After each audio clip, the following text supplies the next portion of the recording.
to see you. Thank you. On this National Prayer Breakfast Day for Kenya. And the highlight for me for that national breakfast was that our president apologized to our neighbors Uganda and Tanzania for anything that we might have wronged them with. What is your feeling of his speech?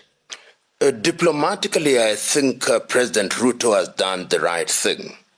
We must remember, one, that President Ruto is the current chair of the East African Community. We must also remember that the current Secretary General of the East African Community is Kenyan. And for that reason, if Kenyans have conducted themselves in a manner that has been interpreted by Uganda and Tanzania as constituting disrespect, it is incumbent upon the President of the Republic of Kenya to offer apologies. Of course, there are those who will say that the apologies are not heartfelt, that the apologies are merely diplomatic niceties. But that is how it begins, so that we begin to create an environment where we can engage as we should, like sisterly nations. We are talking about the integration of East African community, and we cannot integrate when there is mutual suspicion. And we must also remember that East Africa has found itself in this situation before. In 1977, when East African Community One was collapsing, one of the reasons was what was described at that time as the Nairobi mentality, to mean that Kenyans look down upon other members of the East African community. And I believe that the president is informed by those historical realities, and he has seen it fit on the occasion of the prayer breakfast to offer apology. All right, that's great to hear and understand the basis. When you look at the beginning of all this tiff that has been going on between Tanzania and Kenya in the last 1 week, came after we had our citizens, senior citizens and respectable citizens of Kenya, Mother Karua, Dr. Willy Mutunga, among others, deported, and of course Boniface Mwangi, who was tortured and dropped somewhere at the border. When you see such things happening from our neighbor state, what is your take on that, and why would that have happened actually? First of all, let us use terminology correctly. In my understanding, Martha Karua and Dr. Willy Mutunga were denied entry into Tanzania. They did not actually get into Tanzanian soil. That is denial of entry. And I speak as one who has been denied entry. In 2018, I was denied entry into Zambia during the administration of President Lungu. And if you look at the news, the then Vice President Winner did actually issue a statement saying that I was denied entry for security reasons. I was not deported. I was then interviewed myself, and this is the position that I took, that if in the interpretation of the administration of President Lungu, I am a threat to security, then they must do what they must, and I must accept it whether I like it or not. And that, I think, is how we should behave. Why? Because every country has its own laws and how they interpret threats to security. Those interpretations may be unreasonable. We may not like them. They may harm our ego, but that is their interpretation. In the case of the two individuals who are admitted into Tanzania, that is Boniface Mwangi and the lady from Uganda, allegations have been made about torture. And I speak as a lawyer would. Allegations have been made. And we have seen them coming into the country in ways that are not normal. It is incumbent upon the government of the United Republic of Tanzania to institute investigations to ensure that those who may have perpetrated such acts are dealt with in accordance with the law. And it is not lost on me that, in fact, the government of the Republic of Kenya did, in fact, write to the government of the United Republic of Tanzania to give access to Boniface Mwangi. And it is the day after that was done that he was actually released and dropped on the border between Kenya and Tanzania. But when one is dealing with matters of sovereignty and one is dealing with sensitive matters such as these, I think it is important that one is not quick to jump to conclusions. I am aware and I have participated in cases where individuals from other countries are allowed to observe trials, particularly when those trials have political connotations, as in the case between the Republic of Tanzania and Tundu Lissu. But the question is, how do you do it? Does the government of the Republic of Tanzania, or did the government of the Republic of Tanzania expect the individuals to make an application through the right channels, whether those channels are through the Chief Justice of the Republic of Tanzania, Ministry of Foreign Affairs, or the Office of the Attorney General, before they traveled? Remember, there is another Kenyan who was allowed to attend court, the former Chief Justice Maraga. What avenue did he follow that allowed him to get into the courtroom, which may not have been followed by the others? All these questions must be brought into play before we are quick to condemn. And I am one who takes the view that the vitriol that we have then seen after their denial of entry and what one may call the brouhaha that has come about must be dealt with diplomatically. Because ultimately, as the President of the United Republic of Tanzania came out very vehemently and said, we do not want Kenyans to interfere with our affairs. The Parliament of the United Republic of Tanzania also debated the issue quite vehemently, using very strong language, which in my view is not in the best interest of all the nations in the East African community. When you see how this, especially the Tanzanian MPs debated this whole affair and looking at it from our goal to work as East Africa community, do you think not just in Tanzania, even when you look at some of the leaders, political leaders in Kenya and the talk that there is there goodwill to have a functional EAC, fully functional? You know, my own view is that even within a family, there are occasional quarrels. It is how you handle the quarrels that determines how mature you are. If you permit me this famous statement by Maya Angelou, we will be defeated many times, but we must never be defeated ultimately. And I am of the view that we have the duty to remember that historically we had an East African community that collapsed. It collapsed for a number of reasons, including, as I said earlier, what was described as the Nairobi mentality, which brought about suspicion. It collapsed because we did not allow it to be a people-to-people kind of collaboration and integration. And if indeed in 1999 we realized that we were better integrated, leading to East African community number 2, we must remind ourselves that the path of vitriol, the path of insults, the path of condescending behavior towards one another, the path of abuse and insults is not the path to take. The path to take is the path of reconciliation, the path of accommodation, the path of recognizing that the unity that we seek is in diversity, and Kenyans have a specific and particular responsibility now. Because the President of the Republic of Kenya is the current chair of the East African community, and the Secretary General is also from Kenya, it would be sad if East African community were to die, if the child were to die, so to speak, in our hands. We cannot do that.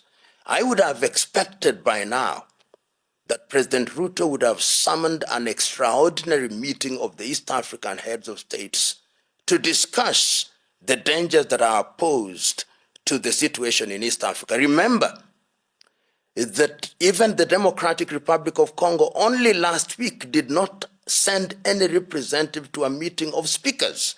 So there is tension within the community, and the duty of the current chair is to ensure that that is arrested. Remember also that the Secretariat of the East African Community is laboring under the weight of shortage of funds, so that workers have not been paid or are not being paid. All these factors conjoined do not speak a very good language, and the time is now to lower the din so that the rhetoric is the kind of rhetoric that is in the best interest of East Africa, and we move in the right direction. Well, that's wise words, and I hope they will pick. From the human rights activists space, there's talk that the three presidents of Kenya, Uganda, Tanzania are actually against human rights and activism. And that's why there seems to have been a collusion to have Kenyans and Ugandans arrested in Tanzania. Would that be something that makes sense? Is it a genuine concern for activists? And also, is activism across East Africa a crime, actually? Let me first of all say that your question is leading me into the sea of speculation. It's a very deep sea, and I refuse to swim in it. I prefer to ground myself on things that I can touch. One, East Africa, like the rest of the world, is having to grapple with social media.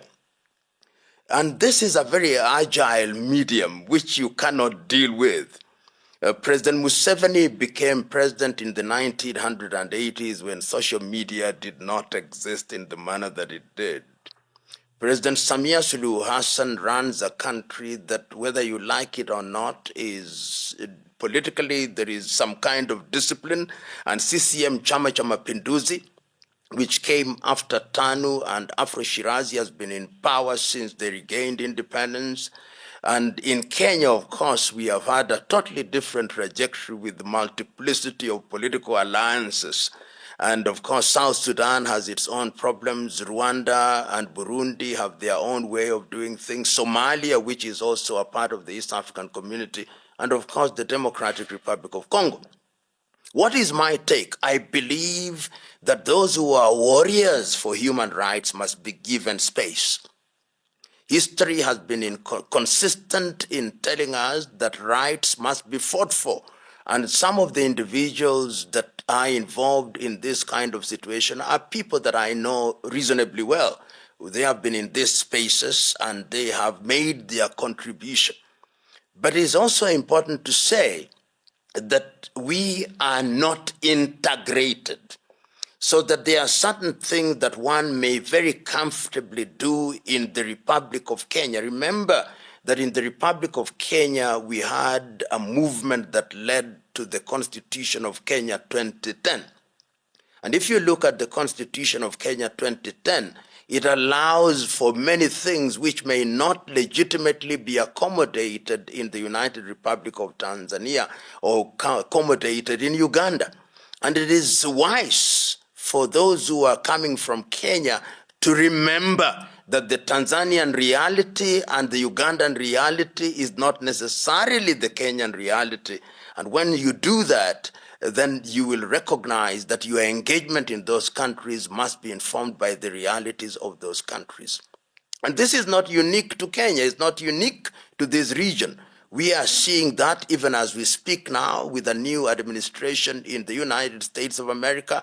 We see it in the United Kingdom. We see it in Europe. We see it in China. These are the realities. So in a nutshell, I'm saying that one of the things that we must do as East Africans is to move towards integration. If you look at the constitutive document, the Treaty of the East African Community said that we will start with a common customs union, a common market, and ultimately political federation. In the year 2004, the then heads of states and government did say that we fast-track political federation. But nothing happened. All the deadlines given in that prescription have not been met. In fact, under the fast tracking, the president of the East African Community ought to have been sworn in the year 2010. That tells you that not all the countries are comfortable with surrendering aspects of their sovereignty to what would be an Arusha administration, Arusha being the current headquarters of the East African Community. And that tells you that people still want to ring fence, or politicians in respective countries want to ring fence certain things. And you see it even as regards bodies such as the East African Court of Justice. There are certain things which they are not allowed to deal with because they are restricted to the domestic jurisdictions. So sensitivity to those realities is what wisdom is all about. If one is going to be gung-ho about those things and to say that what happens in Nairobi must happen in Dar es Salaam or in Kampala or Kigali or Bujumbura or Kinshasa or Mogadishu or in Juba, then one will find that there will be pushback. That's very true. Some of the contributors that have been on this debate have been also the fact that Tanzania is both a member of EAC and SADC has also given them an upper hand of wanting to sort of, like we have Nairobi mentality, also Tanzania wanting to have its own maybe Dar mentality. You know, there is a sense in which I've always been one who is an opponent of fidelity to RECs, or regional economic communities. For historical reasons, Tanzania is a very strong member of SADC. And Tanzania is also a very strong member of the East African Community. And in fact, the headquarters of East African Community. The only other country that finds ourselves in such a situation is the Democratic Republic of Congo within the community. But it is also true that Kenya is a member of IGAD. And these regional economic communities, therefore, have problems because of multiple memberships. And that is why some of us, and quite a number of people, hold the view that ultimately these regional communities must be seen as building blocks for the African Union. Because once we treat them as such, we'll be, in a manner of speaking, governed at the continental level, with the administration in Addis Ababa be the one that is making these prescriptions on critical issues.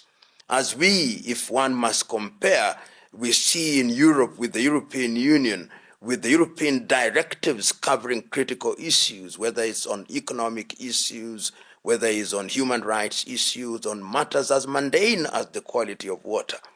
So it is true that when you belong to two RECs, there are situations where you find yourself conflicted. Conflicted because you may discover that there are certain things that SADC wants to be done in a particular way, and the EAC does not want them to be done.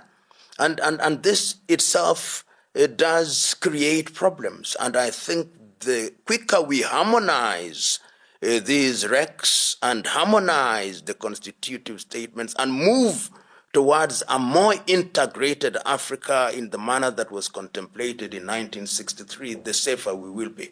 Very, very interesting. What would be the solution then for, of course, the bigger dream is to have a united Africa.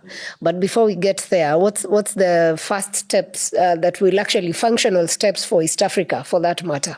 I hold the view that East Africa should very quickly move towards integration. And I now hold the view that although we have a number of newly admitted countries such as DRC and Somalia and Sudan, if you may, in terms of integration, we should have what I call coalition of the willing. If Tanzania and Kenya and Uganda and Rwanda think they are ready, then we can start and the others will join. And what do I mean when I talk about integration? I know that we are already dealing with a common market not as well as we should. I know that we are already dealing with customs union as well as we should. I think that we should be moving towards political integration. And political integration will mean that we begin to have somebody who can be designated as the head of East African community politically.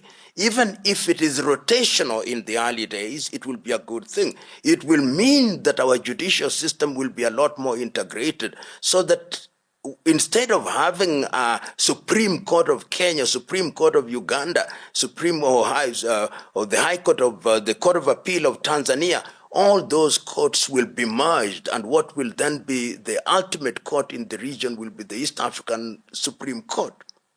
If we did that, and we have a parliament that is functional, not an East African parliament which does nothing, whose laws do not affect us, we have a proper parliament, we ensure that we function as would a country. It will take time. One does not believe, at least I do not believe, there is going to be a big bang kind of thing. But we should be making steps, even if they are baby steps, so that we eliminate even free movement of peoples. We now have an East African passport, and we can move within some of the East African countries by way of an identity card. That is good. What we should do, as a good friend of mine is a member of the East African community called David Sankok. He normally says that we should widen, deepen, and strengthen. Widen, deepen, and strengthen the East African community. And if we do that, and do it in sincerity, I think in matters of integration, the peoples of East Africa are ahead of the political leaders. That's very interesting, and I can't wait to see if we achieve that, having one court. Having seen what the Supreme Court of Kenya handles, yes, it would be very interesting to see when it's a whole East African region with one space, for that matter. Wow, no, I think we've had too much of Tanzania. Now let's just move a bit. Yes. The General Langley is in Kenya. The U.S. AFRICOM is in Kenya for some security meeting, and he's given, okay, not a directive, but he's been proposing that they need to get away, like Kenya should focus on its own security, that America should not be bothered so much on putting in so much about security in Kenya. How is that moving forward, and how does that affect our Somali relationship with Kenya and the integration that goes into that? First, let me say that every country that is sovereign has the primary duty of taking care of its security, both internally and externally. Kenya has that obligation, which means that it is anomalous to have military bases of a foreign country in your country, unless it is for purposes of collaboration or cooperation, which should have a term limit. I can't agree, therefore, with the American general that we must pay our bills in order to defend our country. And if we do that, then we will use our resources properly and use them for the benefit of our people. Because what has happened over the years, and this is not only true of Kenya, but true of a number of African countries, because we have relied so much on being supported by the people. At one time we called them donors, sometimes we called them development partners, but what is the reality is that they support things that we should be doing. So that if we have a problem with Somalia, for example, this is a sister nation. This is a sister nation which is also a member of the East African community. This is a nation whose indigenes and nationals are also to be found in Kenya. Somali is a unique nation. There are Somalis who are Kenyans. There are Somalis who are Ethiopians. There are Somalis who are from Djibouti. And this is by dint of a colonial legacy which we chose to live with, the Berlin Conference of 1884. In 1963, there was an attempt, an argument that boundaries should be redrawn. And it was in Cairo in 1964 that the leaders said that there would be so much trouble and disturbance if we tried to interfere with these boundaries. That is how the doctrine of inviolability of inherited boundaries came about. And it was very well articulated by the leaders of the day, including greats such as Kwame Nkrumah, Gamal Abdel Nasser, and Julius Kambarage Nyerere. The understanding, of course, was that we would be moving towards integration, and that those boundaries would only be useful for purposes of administration, not as places where we would station our armed young men and women to kill each other. So going forward, I think that matters of security in East Africa should be the domain of the East African countries. And if there is any dispute, they should be addressed as such. And you will remember that even in Somalia, we have had Kenyan forces doing a reasonably good job. We have had Burundians, we have had Ugandans, which sends the message that we are capable of putting boots on the ground for the sake of our brothers and sisters. And the sooner we do that effectively, the more we will be respected. It should not take the United States of America and their taxpayers' money to create security in this region. You know what's interesting is that the same general was against Burkina Faso's president, Ibrahim Traore, and saying that he's actually using gold money for his personal interests rather than the nation. While essentially what Traore has done is to make his nation sovereign and let it work for its own. So when he speaks that about Burkina Faso, but then for East Africa, the talk is different. No, they speak with both sides of the mouth. and that is what I call diplomatic schizophrenia, because they are split personalities. What is happening in the Sahel with Burkina, with Niger, with Mali is unprecedented. We have young people who have gotten into power through extraordinary means, which are understandable. And they are saying that our resources must now be used for the benefit of our people. And that is the way to go. This is the kind of thing that we want to see done. Of course, when you are doing the right thing, which is not in the best interest of the conceptual West, you'll be called many names. You'll be called a dictator. You'll be called many names. So let us brace for that. And let's wear our seatbelts, that anybody who tries to do the right thing, and Samora Moises Machel said it very well, that when you see any European power singing the praises of an African leader, you must ask yourself what that leader is doing against his or her people. Something else we have seen that, this week has had a lot of interesting diplomatic affairs. The IMF is now calling President Ruto to stop charging the lower cadre of citizens this SHA amounts, and just a result to, let them, because they can't fund that. The amount of money they make is too low.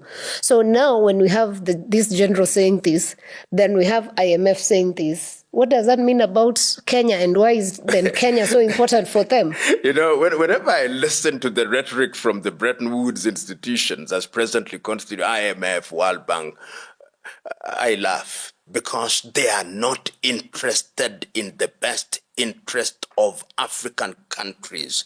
It is these same institutions who in the 1980s came up with one-size-fits-all prescriptions, structural adjustment. We have never recovered from structural adjustment. Of course, occasionally they say the right things. If I would agree with them. We have a saying in Kiswahili, mgala muue lakini haki yake mpe, o baniani mbaya kiatu chake dawa. It means that those who are in the business of doing bad things, occasionally they may even produce good results, to transliterate it loosely for ease of understanding. So they are right. My own view is that if this administration were to use our funds properly, if, for example, we were to reduce wastage, reduce allowances, reduce these unnecessary foreign travel, reduce these things where people spend $500,000 to go and distribute bursary checks of 300 million, reduce these counties and have fewer governors and fewer ministers and MCA, we would have enough money to have a proper medical scheme where people below a certain level of income would walk into us. And I lived in this Nairobi. I lived in this country where in my rural home and here where I lived in Nairobi, in Jericho and Maringo, I would walk into a dispensary, I would be treated and I would receive medicine without paying a damn because my taxes or the taxes of my parents at that time were being properly utilized. It can be done. And it should be done. I went to the University of Nairobi like many other people. I did not pay a single cent except in the third year when we now had loans only of 34,000 Kenya shillings. And I repaid it all like all others. It can be done. It can be done. But I want us Kenyans to stop using the word free. It is not free. It simply means that our taxes are being used to pay for them. They are not free. Somebody must pay for it, and it is us. So that the politician must not think that they are paying it for us. Like Robert Gabriel Mugabe of Zimbabwe once said, that thanking your politician for presiding over the building of a road is like thanking the ATM machine for giving you the money that you banked in the first place. Very interesting. Somaliland was to open a liaison office, but it was cancelled this week, actually. What does that now mean about our relationship with this country diplomatically as a country? You know, there are many very complex issues in the lives of nations. Remember that at independence, there were two Somalis, so to speak. Somaliland, which was under the colonial tutelage of the British, and Somalia, which was under the tutelage of the Italians. They federated. It would appear that the wedding did not go very well, and in the 1900s and 1990s there was a war, and the reality on the ground as we speak is that there is a government in Hargeisa, which is Somaliland, which is not recognized by the United Nations and by the African Union as a separate country from Somalia. So there is, the Mogadishu government says there is only one Somalia, and it is only that one Somalia that can have diplomatic presence in Kenya or anywhere. It can be compared to the one China policy, where it is the Beijing government, not the Taipei government. But the reality is that there is an administration in Taiwan, in Taipei. So the question is, can Kenya offer diplomatic succor to Somaliland? My understanding is that the liaison office is not at the level of an embassy, but it is a recognition of a practical reality that there is a functioning entity called Somaliland. In terms of international relations, it raises very many questions, and Kenya will have to make a decision.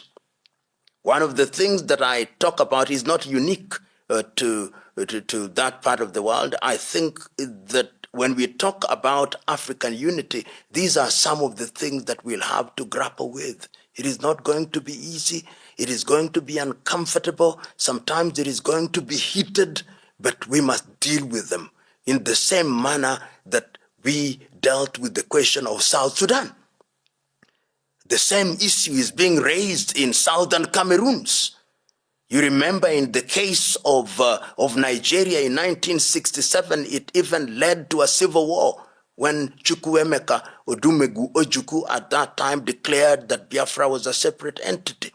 So all these are very complex issues, and it would be careless on my part, and indeed on anybody's part, to be prescriptive about what should be done. But my view is that this is the opportunity for the East African community or the African Union to call extraordinary meetings to deal with these issues, because these kinds of tensions are not to be allowed to fester. We also know the situation as it is with Morocco and Sahrawi. But since we've taken a side already with Mudavadi's visit to Morocco the other day. You know, one of the things that Kenya is doing very consistently is to consistently make mistakes at the diplomatic front. So that was a mistake? We speak with both sides of the mouth, and therefore you do not know what we are saying.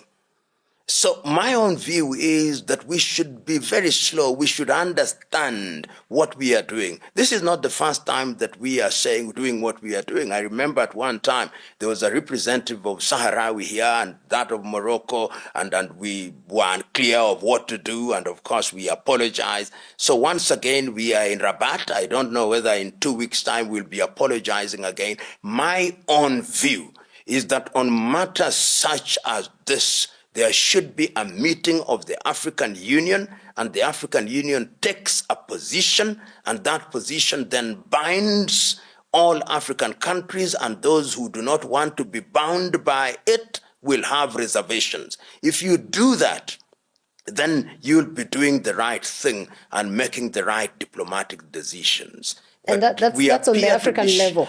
On the African level, but at bilateral level, I think we are making too many mistakes. And this is not the first mistake that we are making. I'm making mistakes. I'm not saying. I am of the view that Sahrawi, the people of Sahrawi, should be allowed. This is my personal view, that the people of Sahrawi should be allowed to determine whether they want to be an autonomous state. It is a decision that they should make. And they should be allowed by way of a referendum, which is supervised by the United Nations and the African Union. When you're speaking of making many mistakes, and that has been a feeling with, I think, a lot of other critics, what then guides our foreign policy so that we are not finding ourselves in such blunders oftentimes? I think there has been published in the Kenya Gazette, I think I may be wrong, but it's session of paper number 1 of 2025, a 135-page document on Kenya's foreign policy, which I think is now available at the government printer. And I've read the document. It says many things. It's good on paper. It says what is going to drive us, how we are going to focus on the economy, among other things, how we are going to have brotherly relations, and how we are essentially going to be a country. It speaks once again to the position that we took in the 1960s, that Kenya is going to be non-aligned and positively neutral. As a student of history, I remember when the non-aligned movement came, and it was at the behest of Jawaharlal Nehru of India, President Sukarno of Indonesia, Joseph Broz Tito of Yugoslavia, Gamal Abdel Nasser, and of course Kwame Nkrumah. They were saying that the world is divided at that time between the West and the East, to mean the Soviet Union at that time. We in Asia, we in Africa are not going to align with any, but we are going to be positively neutral, to mean that if any one side is right in a particular thing, we'll support the right thing. That is why Nkrumah said we neither look east nor west, we look forward. Kenya, I hear us to be saying so, that we are going to work with the Russians, with the Chinese, with the Indians, if it is necessary to do so in our sovereign interest. We are also going to work with the Europeans and with the Americans and Australians and Canadians, if it is necessary to do so. And you Russians, you Chinese, you Americans, you British, you European Union, don't tell us what to do. This is our funeral. We organize it in our own way. You may sympathize with us, but let us fry in our own oil. And this funeral is very interesting because just the other day, a few weeks ago, the president was in China, and we sort of looked like we are looking east in the way he gave the speech. And after that, then Kenya was being discussed at the Senate in the US, and they were saying now we are going to rethink of how we relate with Kenya. So what does that mean then? Because we have the session paper is out, but the president goes, gives a speech. The US feels, no, this is not what is supposed to be discussed. You know, you must always remember that in international relations, the conceptual West and dominant countries, hegemons such as the United States of America, when they look at little economies such as Kenya, they think we should do their bidding. So when they discuss it, they say this little country with a GDP of 120 billion United States dollars, which is not even the size of Washington, D.C., they should wait for us to direct them. They should not be going and making decisions on their behalf. Yet in international relations, once you are sovereign country, size of economy does not matter. But that is the theory of it. The reality of it is that they are hegemons in the world. And African countries will continue to be discussed, whatever you do, as long as it's interpreted by these countries which are hegemons. Sometimes, not only the United States, sometimes if you listen to French leaders and even British, they still think we are their colonies. They still think so. They must be reminded we are not.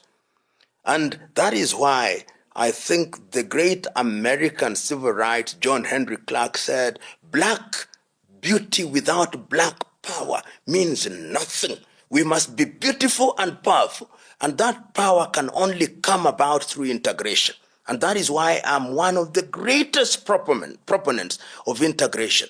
If we cannot do it initially with the Big Bang African Union, let's do it with East Africa. Because when you are dealing East Africa, immediately your population is approaching 300 million people.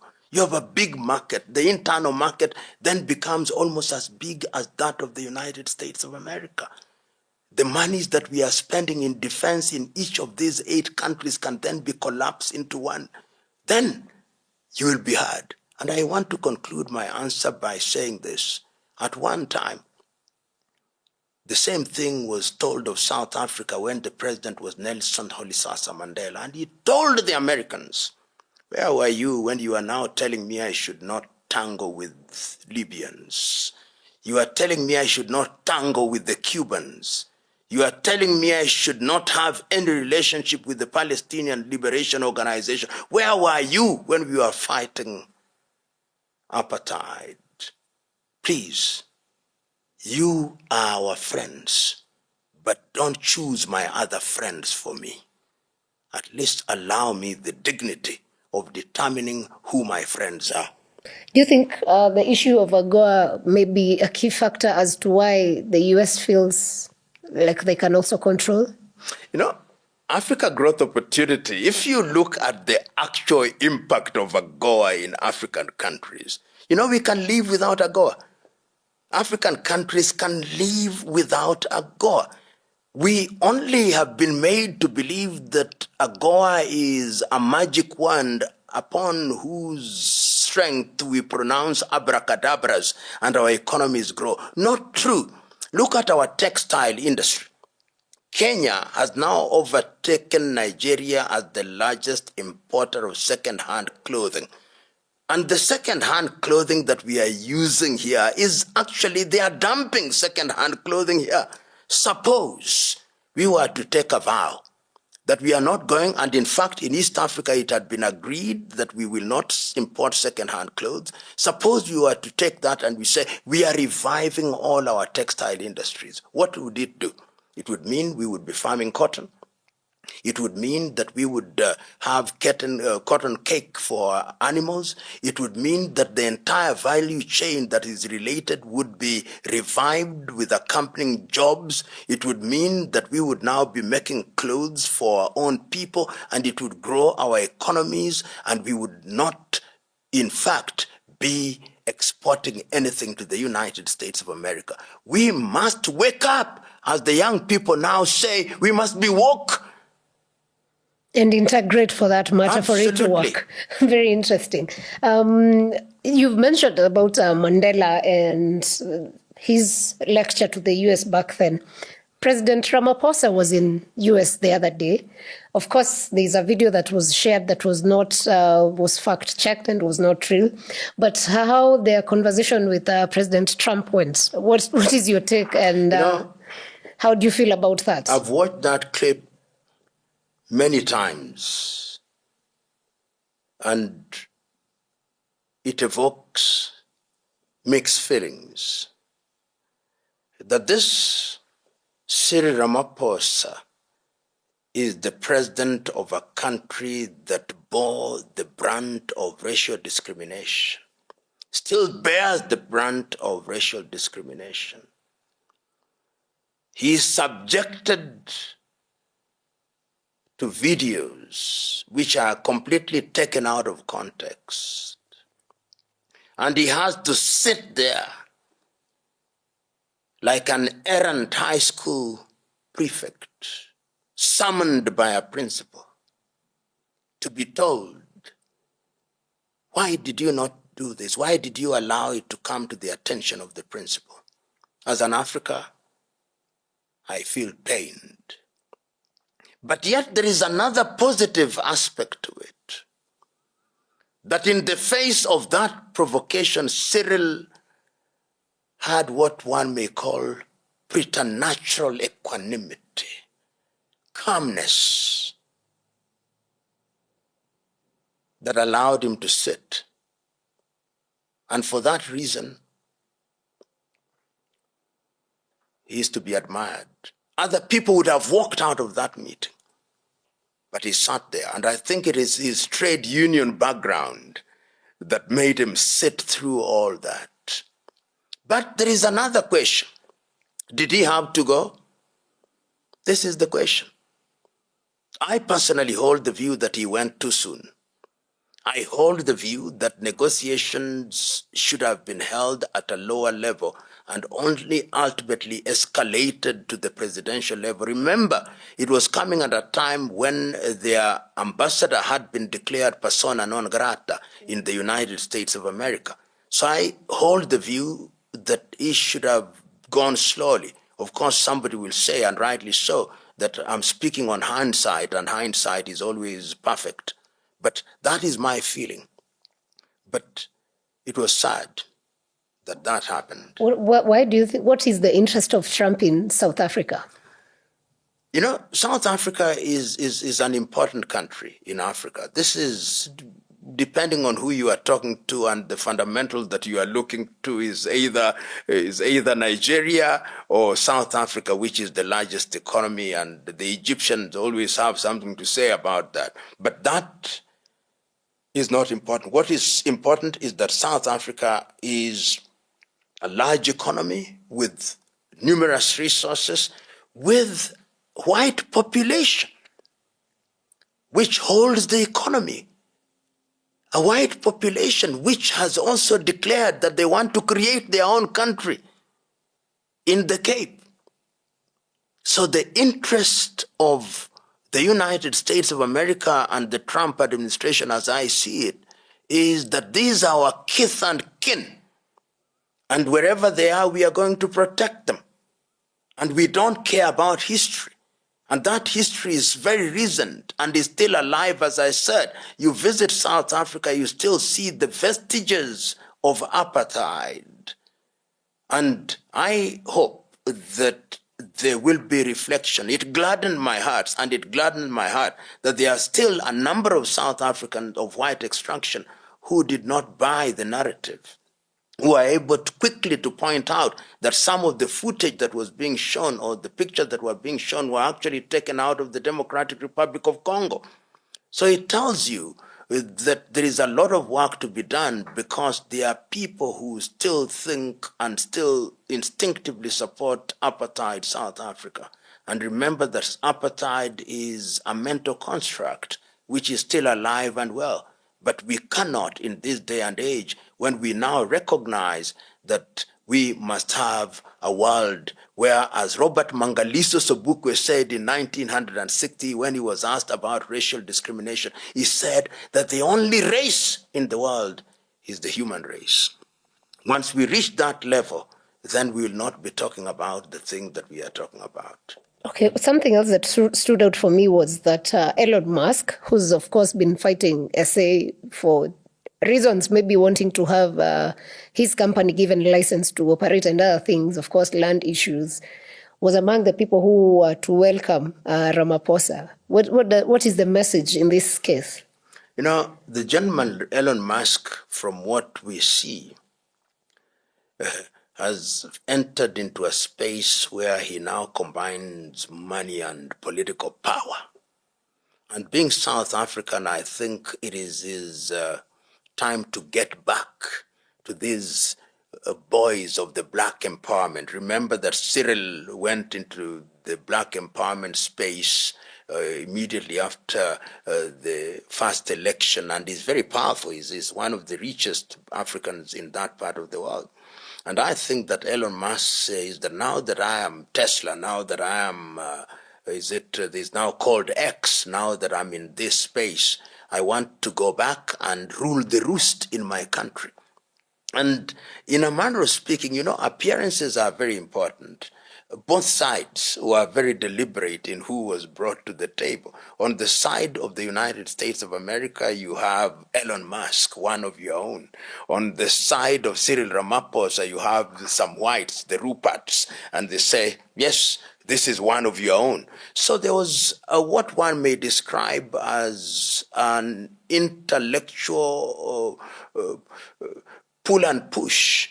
And I'm using the word intellectual very deliberately for want of a better word, but it was a tug of war of sorts. Everybody trying to demonstrate that we are in the right, with the other trying to humiliate the other one, and the other saying, you cannot humiliate me. What you are saying is not true. And Elon Musk, it would appear, is going to get what he wanted, to have Starlink alive and well in South Africa. As to who won, that the jury is still out. Still waiting to see. Just yesterday, President Trump, rather, of course, his Marco Rubio has said that they are going to stop funding of international students mostly. And of course, the biggest target at this moment is the Harvard University. What happens that, especially, of course, there is black and other racial students who travel to the US to study? And also review of visas of the black community so that we cross-check what people share on social media. You know, it is easy from outside to be quick to judge, but it is unfortunate, in my view, that in this day and age, we should talk about excluding anybody from seeking education anywhere. When we talked about globalization, what did it mean? It meant that I, who is in Nairobi, Kenya, should with ease study in the United States of America, study in Moscow, study in Beijing. And the United States of America is a home of immigrants. It used to be said, the land of the pilgrim's pride. Almost every person, apart from the indigenous Americans, are immigrants. And to shut them out in this day and age is unfortunate. So that when you read the toing and froing, the kind of statement that are emanating from Harvard University, it started initially with the University of Columbia, now Harvard, and you now see that people's social media platforms are going to be reviewed, almost censorship. In other words, if you are a student applicant, I'm understanding this to mean we'll want to go into your Instagram page, into your X page, into your pages in the social, into your TikTok, and find out what you've said in the last 6 months. And on that basis, we shut you out. But yet, one of the things that one hears about the United States of America is freedom of speech. And I can still remember the very eloquent speech of Martin Luther King Jr. in 1963. He repeats it in 1967. He says that once I heard that there is freedom of speech in the United States of America. Of course, when there is freedom, it also comes with responsibilities. And when people don't live up to those responsibilities, you punish them in accordance with the law. My prayer and hope is that these will be revised and that Harvard University will have the freedom that it enjoys to accommodate students from different parts of the world. It is important even for students in the United States of America. True. What do you make of Trump's visit to Middle East and especially a meeting in Syria and how it affects the global politics? You know, the Middle East, perhaps not the Middle East, but there is something happening in the Gulf, whether one likes it or not, whether you are talking about the Emiratis, you are talking about the Omanis, you are talking about the Qataris, you are talking about the Saudis. There is something happening there. They have some emerging power that the world is being attracted. Remember that peace negotiations, whether it's between Russia and Kiev administration in Ukraine, have been held there in that part of the world. Democratic Republic of Congo and Rwanda have also had negotiation there. And we have seen in the recent past that I think it is the Saudis and the Qataris who paid off the debts of Syria. So what one sees that there is also a contest there, particularly in Syria. See that Syria was seen as being pro-Russia during the Bashar al-Assad administration. The new administration is now being seen as capable of being wooed to come into the American and European orbit, and they are being promised all manner of things. So those visits by several of his senior officials, including Mark Rubio, including the president himself going to Qatar, is indicative of the reality that there is an unspoken battle of a diplomatic nature, which is designed from where I sit to ensure that Beijing and Moscow do not have influence in that region. Does it in any way also affect what he said about the president of Russia yesterday, I think on his Truth social space, that that Trump's presence has helped him survive a lot of other things, bad things that could have happened for Moscow? Speculation once again, and the Trump administration is just slightly over 100 days. And I think that whether you like it or not, the administration in Russia is one that has survived many things. And remember that Putin himself has been around for quite some time. So I think he's sufficiently agile to survive many things without being helped in the manner that somebody would want to say he's helped. That would be my interpretation. So it's not as straightforward that because, therefore, I think it is a lot more nuanced.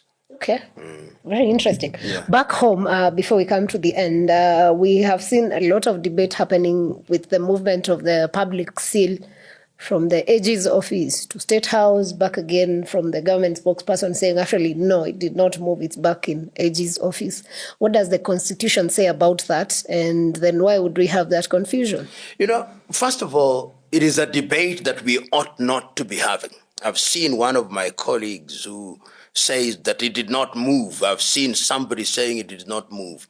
The public seal is a seal which is used for executing documents which are for the people of the Republic of Kenya and has been and should be resident in the office of the Attorney General of the Republic of Kenya. Any attempt to deal otherwise would not be in the best interest of the people of Kenya. Of course, there is so much denial and assertions on either side, and one does not know what the actual situation is. But the reality is the Attorney General of the Republic of Kenya should be the custodian of the seal for the people of the Republic of Kenya and to be utilized as guided by the representatives of the people of Kenya. And those representatives of the people of Kenya are members of parliament, to mean the National Assembly and the Senate, who, when they make law and they become law by dint of the signature of the chief executive of the Republic of Kenya, then the seal will be used as directed. In other words, the Attorney General of the Republic of Kenya simply is a hand to use it for the benefit of the people of Kenya as directed by them.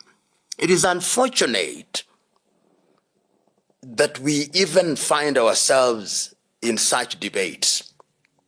Can any other lawyer use it, or it has to be signed, utilized by the AG? The office, remember, the office of the Attorney General is not an individual. Sometimes we tend to individualize offices. The office of the Attorney General is an office which periodically has occupants.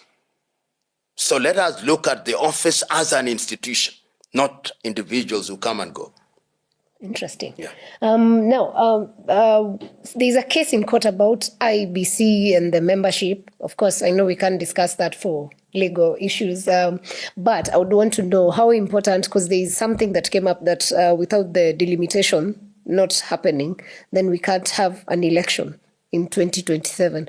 How important is delimitation, and does that affect, constitutionally, does it affect where we are as a country? That is, some of these arguments that I see, and there is no shortage of people and there are no shortage of lawyers with different interpretations, as it should be. First of all, I refuse to believe that the IEBC only functions when you have commissioners. There is a secretariat, and that secretariat, I believe, has and continues to do work, and we've been paying them, even in the absence of the commissioners.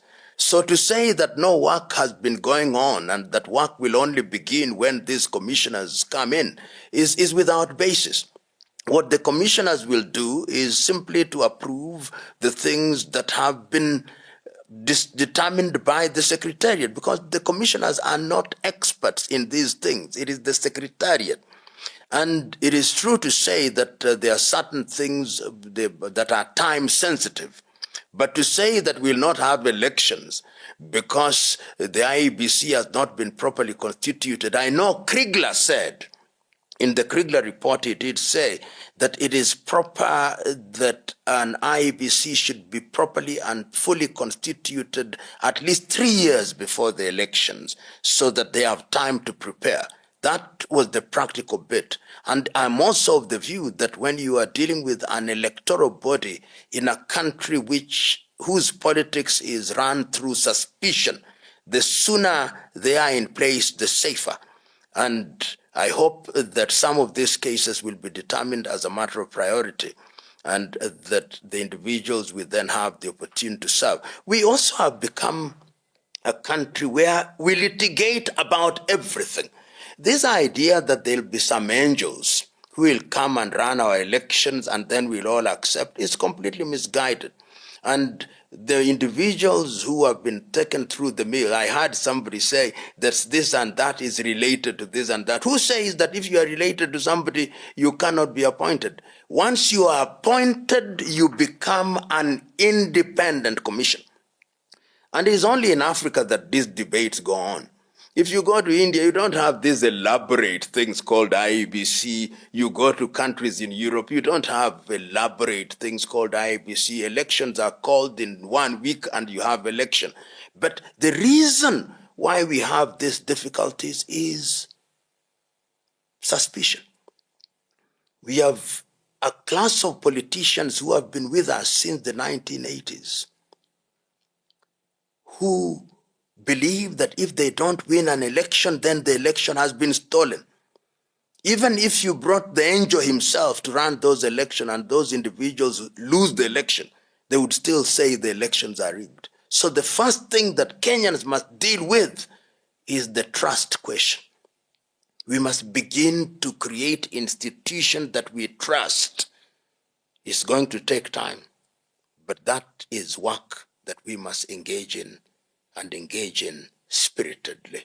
You've not addressed the issue of delimitation and why it's important, and if it's to be done, what exactly does it mean? Delimitation simply means that if we go through the Republic of Kenya, it may be necessary by reason of increase in population in different areas to create new constituencies or to merge them. And I think there is a law that if it is made within a certain period, within a certain time limit, then that particular constituency that is created cannot be the basis of representation in the immediate election unless it was done after some time. But to me, that is not a problem. In fact, some of us hold the view that the constituencies we have should be reduced, should be merged. And let me tell you, some of these things, even if they require constitutional amendment, which amendments are legitimate, if it requires amendments to the law and those amendments are legitimate, I've been in this country, it can be done in a month. And the things that stand in the way can be removed in a month. It is not rocket science. All these things are about identifying what is in the national interest, and if we have the goodwill, they can be done. So let us not be consumed in this thing that there are impossibilities. When there is goodwill, even mountains can be moved. Very true. Your final message, especially to Kenyans and the East African community, with regards to uniting for a better East Africa so that at the end of the day we are able to achieve a united Africa? Without standing on any high horse, I hold the view that we as Kenyans, we as East Africans, particularly Kenyans, we must remember that we hold the chair and the secretariat of the East African community, and our words must be measured. Some of the personal ad hominem insults that I've seen circulating in the media against the President of the United Republic of Tanzania are unacceptable. We must not be a country that gives vulgarity and foul language pride of place. We can say things that are painful, but say them in a painless way. I believe we owe it to ourselves. Unfortunately, today, we believe that the more vulgar one is, the more abusive one is, the more popular he or she becomes. We must exorcise the ghost of vulgarity.